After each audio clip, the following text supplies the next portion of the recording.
শিক্ষার্থীকে প্রশ্নপত্র সম্বলিত বুকলেট সরবরাহ করা হবে। বুকলেটে নির্ধারিত জায়গায় টিকচিহ্ন এবং প্রয়োজনীয় ক্ষেত্রে লিখে সকল প্রশ্নের উত্তর দিতে হবে। পৃথকভাবে উত্তরপত্র সরবরাহ করা হবে না। প্রতি বিষয়ে 15টি বহু নির্বাচনী প্রশ্ন থাকবে, যার প্রতিটি প্রশ্নের মান 1 নম্বর। প্রতিটি প্রশ্নের 4টি অপশনের মধ্যে সঠিক উত্তরটিতে টিক চিহ্ন দিতে হবে। সঠিক উত্তর নির্বাচনে একাধিক অপশনে টিক চিহ্ন দেওয়া যাবে না। একাধিক অপশনে টিক চিহ্ন দেওয়া হলে ওই প্রশ্নের উত্তরের জন্য নির্ধারিত নম্বর প্রদান করা হবে না।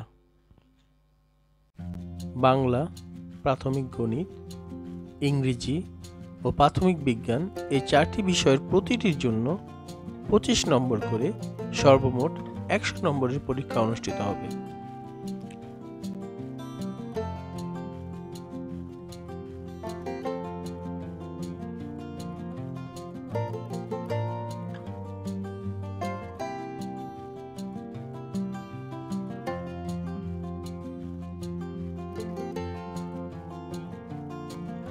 ছোট বন্ধুরা, এবারে চলো আমরা বাংলা বিষয়ে যে 25 নম্বরের পরীক্ষা হবে সেই বিষয়ে একটু জেনে আসি। বাংলা বিষয় থেকে তোমাদের 2টি অনুচ্ছেদ দেওয়া থাকবে। 2টি অনুচ্ছেদ থেকে 4টি করে 8টি বহু নির্বাচনী প্রশ্ন থাকবে এবং অপর 7টি বহু নির্বাচনী প্রশ্ন সমগ্র পাঠ্যপুস্তক হতে থাকবে। একটি রচনামূলক প্রশ্ন থাকবে, যার নম্বর 10।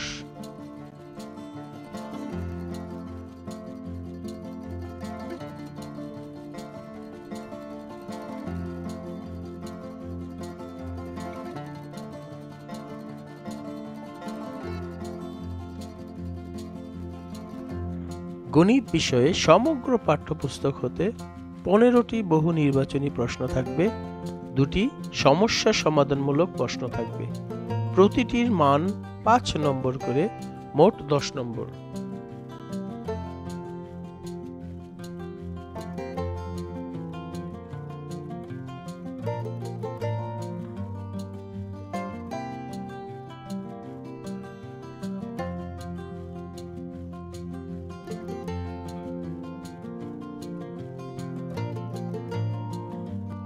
ইংরেজি বিষয়ে সমগ্র পাঠ্যপুস্তক হতে 15টি বহু নির্বাচনী প্রশ্ন থাকবে। একটি বিষয়ে অনুচ্ছেদ লিখতে হবে, যার মান 10 নম্বর।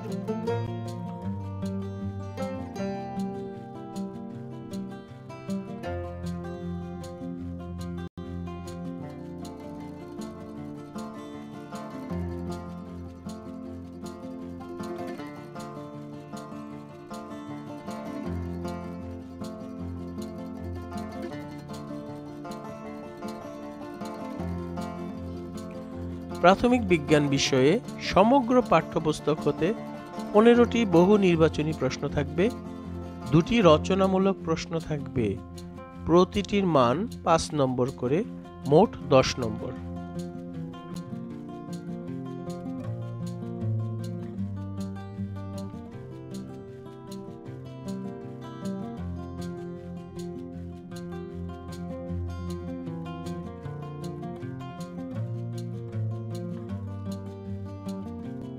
সুপ্রিয় সোনামণিরা এবং সম্মানিত অভিভাবকবৃন্দ, আশা করি আমার এই ভিডিও থেকে আপনারা প্রাথমিক বৃত্তি 2022 এর প্রশ্নের কাঠামো ও মানবন্টন সম্পর্কে একটি সাধারণ নির্দেশনা পেয়ে গেছেন।